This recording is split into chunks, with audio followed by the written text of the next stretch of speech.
اللہ تعالیٰ کی نظر میں جب آخرت اور دنیا کا ٹکراؤ ہوتا ہے تو اس ٹکراؤ میں اس دنیا کی 2 ٹکے کی حیثیت نہیں ہے.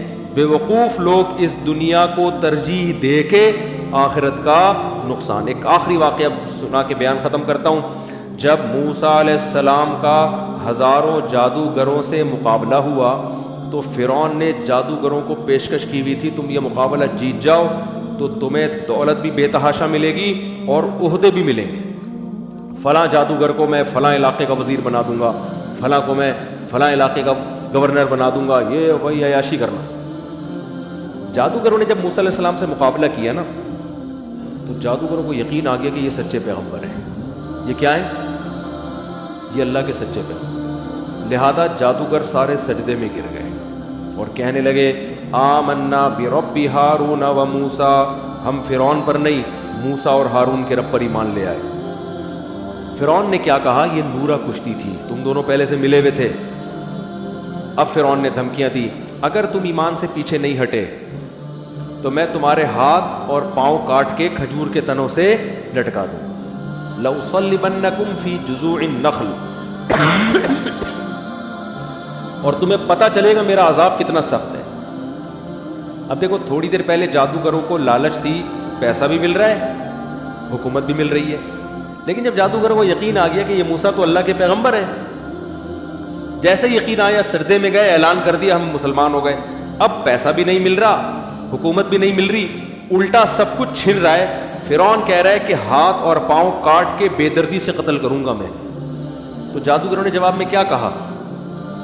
جادوگر کہہ سکتے تھے کہ بھئی ہم سوچتے ہیں یار, آفر دونوں طرف سے آ رہی ہے. موسیٰ علیہ السلام کی طرف سے آفر یہ آ رہی ہے کہ تم نیک بن جاؤ گے, اللہ تمہارے گناہ کو معاف کر دے گا, اور ادھر سے آفر آ رہی ہے کہ کاٹ پیٹ کے برابر کر دے گا ہمیں. اور بھائی دنیا تو اب اگر فرعون کی بات مان لیتے ہیں, لینڈ کروزر بھی ہے, جاہو جلال بھی ہے, اور جناب ڈیفنس کے بنگلے بھی ہیں, اور بحریہ ٹاؤن پورا اس زمانے کا جو بھی ہوگا بحریہ ٹاؤن. جادوگروں کی کھوپڑی نے کام کیا. تھوڑی دیر میں ان کو وہ بات سمجھ میں آ گئی جو ہم 1 گھنٹہ کر کے اپنے آپ کو بھی اور آپ کو بھی سمجھانے کی کوشش کریں. میں تو یہ باتیں کر رہا ہوں اپنے لیے بھی تاکہ مجھے بھی تو عقل آئے نا. جادوگروں کو 2 منٹ میں سمجھ میں آ گئی تھی. جادوگروں نے جب فرعون نے کہا نا میں یہ کر دوں گا, میں یہ کر دوں گا, جادوگروں نے کہا فقضی ما انت قاض, جو کرنا ہے کر لے بھائی. تو یہ دھمکیاں نہ دے کہ ہاتھ پاؤں کاٹوں گا تو یہ کر دوں گا. اب فرعون حیران ہو رہا ہے کہ یار یہ کہہ رہے ہیں جو کرنا ہے کر دو. کہتے ہیں انما تقضی هذه الحیات الدنیا, تو جو کرے گا اس دنیا میں کرے گا نا, وہ تو ویسے ہی مرنا ہے ہم نے. آئی بات سمجھ میں؟ وہ تو ویسے ہم نے کیا ہے, اگر ہم عیاشی کی زندگی اختیار کر لیتے ہیں حکومت, تو کیا ہم ہمیشہ زندہ رہیں گے؟ سمجھ میں آ گئے نا جادوگروں کے. کوئی ان کو 2-2 3-3 گھنٹوں کے بیانات سننے کی ضرورت نہیں پڑی. ان کو یقین آ گیا بھائی اللہ کے پیغمبر ہیں تو یہ جھوٹ کیسے بول سکتے ہیں. اور پھر انہوں نے کہا کہ تو جو کچھ دھمکیاں دے رہا ہے میں یہ کر دوں گا, اور اگر ہم تجھ پر ایمان لے آئیں تو اتنے کروڑوں روپے ہمیں دے دے گا. واللہ خیر وابقا, بس 2 جملے کہے جادوگروں نے, اور کہا آپ جو کرنا ہے کر لے. کہا کہ اللہ جو اجر دے گا وہ تیرے مقابلے میں زیادہ بھی ہوگا, اور تو جو اجر دے گا ختم بھی ہونے والا ہے, اور اللہ جو اجر دے گا وہ ختم بھی کبھی نہیں ہوگا. تو ہم بے وقوف ہیں کہ تیرے 2 ٹکوں پہ آخرت کو ہم قربان کر دیں. یہ ایک ایسا پیغام تھا جو 2 جملوں میں جادوگروں نے دے دیا. واللہ خیر و ابقا, خیر کا مطلب جتنے تو پیسے دے رہا ہے نا اللہ ہمیں یہ پیسے اس سے زیادہ دے گا. دوسری بات یہ کہ بالفرض اللہ کم بھی دے رہا ہوتا, تو زیادہ دے رہا ہوتا, یہ یقین ہے تو جتنے دے گا ختم ہو جائیں گے تھوڑے دنوں میں, 50 سال 60 سال 70 سال کے بعد ختم ہو جائیں گے. اللہ تھوڑے بھی دینا تو وہ ختم ہونے والے نہیں ہیں. اب بتاؤ فرعون گیا نا, اگر وہ دریا میں ہلاک نہ بھی ہوتا تو اب تک تو ویسے ہی مر چکا ہوتا. اب فرعون سوچ رہا ہوگا نا کہ یار یہ صحیح کہہ رہے تھے کہ جو ان کو اللہ اجر دے گا وہ ہمیشہ رہے گا. اور پھر جادوگروں نے کہا انہ من یاتی ربہ مجرما, بات یہ کہ تو ہمیں آگ میں جلا دے گا نا, ابھی تو ہمارے ہاتھ پاؤں کاٹ کے لٹکا دے گا. بات یہ ہے, دیکھو انہو کہتے ہیں بات یہ ہے. فرعون ذرا میری بات غور سے سننا. ہم کہتے ہیں نا ایکچولی ذرا بات سمجھنے کی آپ کوشش کریں. یہ کہہ رہے ہوتے ہیں نا کائنڈلی ذرا تھوڑا ہلکا ہاتھ رکھیں, سر کائنڈلی 1-2 باتیں میں آپ سے ایکسکیوز میں سر کرنا چاہتا ہوں. بالکل یہ اسٹائل تھا جادوگروں. انہو, بات یہ ہے. فرعون ذرا جلد, ابھی ہاتھ پاؤں بعد میں کاٹ لینا, تھوڑی سی بات ہماری سن لو. بات یہ ہے من یاتی ربہ مجرما, جو قیامت کے دن مجرم بن کے خدا کے سامنے حاضر ہوا, فإن لہ نار جہنم, اس کے لیے تو جہنم کی آگ ہے. اس دنیا کی آگ میں تھوڑی دیر جل کے ختم ہو جاتا ہے, اس میں تھوڑی دیر جل کے ختم نہیں ہوگا. اور قرآن کہتا ہے جب ہم نے فرعون کو پانی میں غرق کیا نا, آگ میں داخل کیا, آگ میں داخل کیا, وہ برزخ کا عذاب ہے. یہ جو قبر میں عذاب ملتا ہے نا, اس کے لیے قبر ضروری نہیں ہے, پانی میں ڈوب کے مرے گا نا, اسی میں اللہ آگ پیدا کر دیتا ہے. اللہ بچائے ہم سب کو. تو اللہ کیا فرماتے ہیں کہ یعرضون علیہا غدوا وعشیا, جب فرعون کو پانی میں غرق کیا ہے تو صبح و شام اس کو آگ میں جلایا جاتا ہے. ویوم تقوم الساعہ, اور جس دن قیامت قائم ہوگی فرعون سے کہا جائے گا ادخلوا آل فرعون اشد العذاب, فرعون اور اس کے ماننے والوں کو اس سے بھی سخت ترین عذاب میں داخل کر دو. اور فرعون کی بھی ساری زندگی بات سمجھ میں نہیں آئی جیسے ہماری سمجھ میں نہیں آ رہی ہے, پھر بھی ہم عیاشیوں میں لگے ہیں. لیکن جب پہلا ہوتا فرعون نے کھایا ہے نا پانی میں, تو فرعون کے بھی وہی الفاظ سے جو جادوگروں کا انداز تھا. فرعون کا بھی کون سا, جیسے جادوگر سمجھا رہے تھے نا, انہو, بات یہ ہے, انہو کا مطلب کیا ہے, ضمیر شان ہے نا. علماء بیٹھے ہیں, شاید ہو سکتا ہے یہاں علماء بیٹھے ہوں, سمجھتے ہیں ضمیر شان, حضرت بیٹھے ہوئے. ضمیر شان کا مطلب قصہ یہ ہے, بات یہ ہے. تو فرعون بھی جب غرق ہونے لگا ہے, تو جب اس کو منہ میں لگام آئی ہے نا, دریا میں غرق ہونے لگا, تو فوراً نہیں کہا کہ میں اللہ, میں موسیٰ کے رب پر ایمان لایا. کہتا ہے انہو آمنتو انہو, میں ایمان لایا, انہو, کہ بات یہ ہے کہ, گویا فرشتوں سے کہہ رہا ہے بھائی ذرا رک جاؤ, ذرا ٹھہرو یار, ابھی ایک دم مجھے نہیں مارو, ایکچولی بات تو سن رہا ہے میری, میں کیا کہنا چاہتا ہوں. آمنتو انہو لا الہ الا الذی آمنت بہ بنو اسرائیل, کہ میں ایمان لایا اس, میں کہتا ہوں کہ اس خدا کے سوا کوئی معبود نہیں ہے جس پر بنی اسرائیل ایمان لائے ہیں, جو میری غلام قوم ہے, لیکن اس کا رب صحیح ہے. وہاں بھی فرعون کو اتنی عقل آ گئی ہے, پہلے تو ایک دفعہ زندگی میں یہ نہیں کہا میں خدا پر ایمان لایا, اب جب مر رہا ہے تو فرشتوں کہہ رہے ہیں یار سمجھو تو صحیح میں کہنا کیا چاہ رہا ہوں, ایکچولی آپ جلدی کر رہے ہو یار, اتنی جلدی کیا پڑی ہوئی آپ لوگوں کو.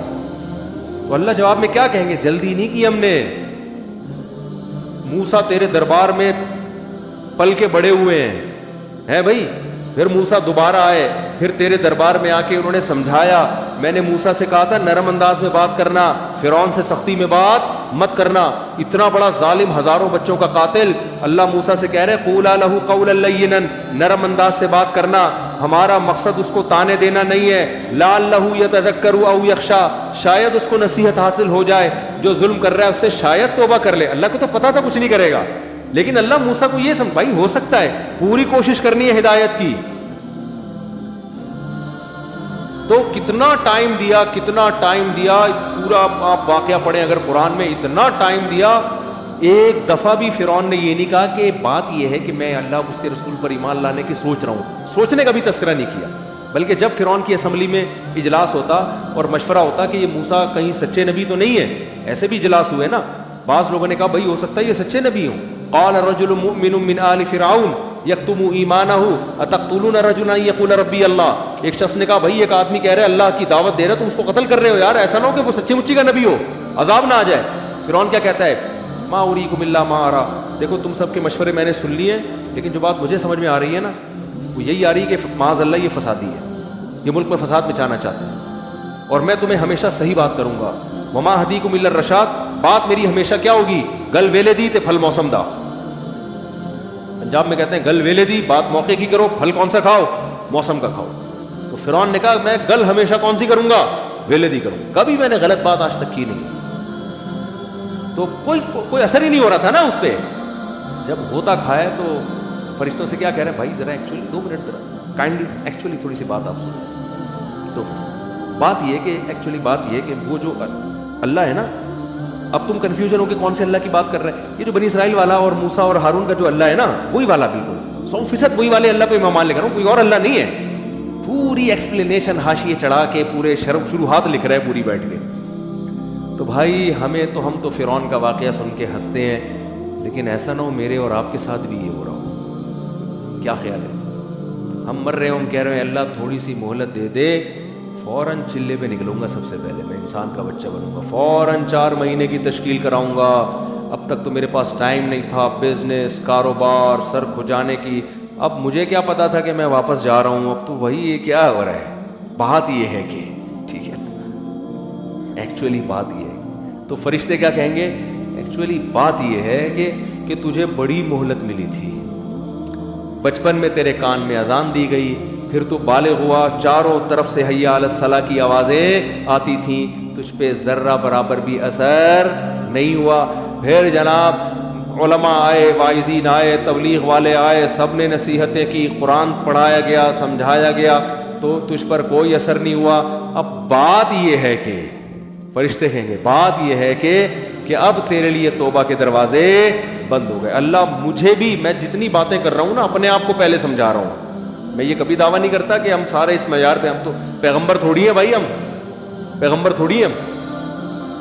آج نا لوگ مولویوں کو پتہ نہیں کیا سمجھ رہے ہوتے ہیں، یہ بہت زیادہ نیک ہونے چاہیے۔ بھائی اس زمانے کے مولوی آپ جیسے ہی ہوں گے، سمجھ رہے ہو؟ وہ ایک دفعہ خلیفہ ہارون رشید جو ہے نا، وہ بہترین سواری پہ سفر کر رہا تھا، تو ایک شخص نے آ کے ہارون رشید کے گھوڑے کی لگام پکڑی اور بولا تو بتا عمر زیادہ اچھا تھا یا تو اچھا ہے؟ انہوں نے کہا عمر بن خطاب رضی اللہ عنہ تو امیر المومنین تھے، یقیناً وہ زیادہ اچھے تھے بھائی، ہم تو کچھ بھی نہیں ہے۔ انہوں نے کہا وہ تو پھٹے پرانے کپڑے پہنتے تھے اور گدھے کی سواری پہ، اور تو تیری حیثیت ان کے مقابلے میں کچھ بھی نہیں ہے، تو بھی بادشاہ وہ بھی بادشاہ تھے، ان کی حیثیت دیکھ، اور تو ایسے جاہو جلال کے ساتھ اتنے پروٹوکول کے ساتھ۔ تو ہارون رشید نے بولا بھائی عمر کی حکومت ابو ہریرہ جیسے لوگوں پہ تھی، میری جیسے تم جیسے الو کے پٹھوں پر ہے، معذرت کے ساتھ یہ الو کے پٹھے تو میں اردو میں ترجمہ کر کے کہہ رہا ہوں۔ ایک عالم جب یہ واقعہ سناتے نا پوری گالی نکال کے، وہ تو میں نکال نہیں سکتا نا گالی، میری حکومت تم جیسے ایسے لوگوں پر ہے۔ تو بھائی اتنا معیار اونچا کر لیتے ہیں، یہ مولوی ہے، یہ چائے کیوں پی رہا ہے، یہ ادھر کیوں بیٹھا ہوا ہے، یہ جناب ایسا تقوی کا معیار نہ بنا لیتے ہیں۔ بھائی اس زمانے کے مولوی نہیں اسی ٹائپ کے ہوں گے جیسے آپ ہو، کیا خیال ہے؟ تو انہوں نے کہا بھائی تم جیسے نالائق، تم پھر ہارون رشید نے کہا تم تو پہنتے ہو ریشمی لباس اور بڑی خاندانی سواریوں پہ گھومتے ہو، اور بادشاہ سلامت گدھے پہ گھومے۔ تو کہا عمر بن خطاب کی حکومت ابو ہریرہ پر تھی، جتنے پیوند ابو عمر بن خطاب تھے اس سے زیادہ پیوند ابو ہریرہ رضی اللہ عنہ کے جسم پہ ہوتے تھے۔ تو یہ تو میں صرف ایک سمجھانے کے لیے کہ بھائی ہم تو نالائق ہیں، ہم نہیں کہتے کہ ہم بہت نیک ہیں، ہم تو یہ سب باتیں کر رہے ہیں تاکہ اللہ ہمیں بھی توفیق دے، آپ کو بھی توفیق دے۔ ہم تو سیکھنے والے، تبلیغ والے کہتے ہیں نا ہم میں کوئی فنٹر ونٹر نہیں ہے، ہم سب کیا ہیں، تکرار کر رہے ہیں تاکہ اللہ مجھے بھی توبہ کی توفیق دے، آپ کو بھی توبہ کی توفیق دے، اور موت سے پہلے پہلے ہم سب انسان کے بچے بن جائیں، اور ایسا نہ ہو مرتے ہوئے فرشتوں کو سمجھا رہے ہو۔ ایکچولی بات یہ ہے کہ تھوڑا سا ٹائم آپ ہمیں دے دیں، فرشتے اس سے زیادہ انگلش بولیں گے ایکچولی تم ابھی تمہارے چترول لگنے والے ہیں۔ اللہ تعالیٰ سمجھنے کی عمل کی توفیق عطا فرمائے، اور ہم سب کو برائیوں سے بچنے کی توفیق عطا فرمائے۔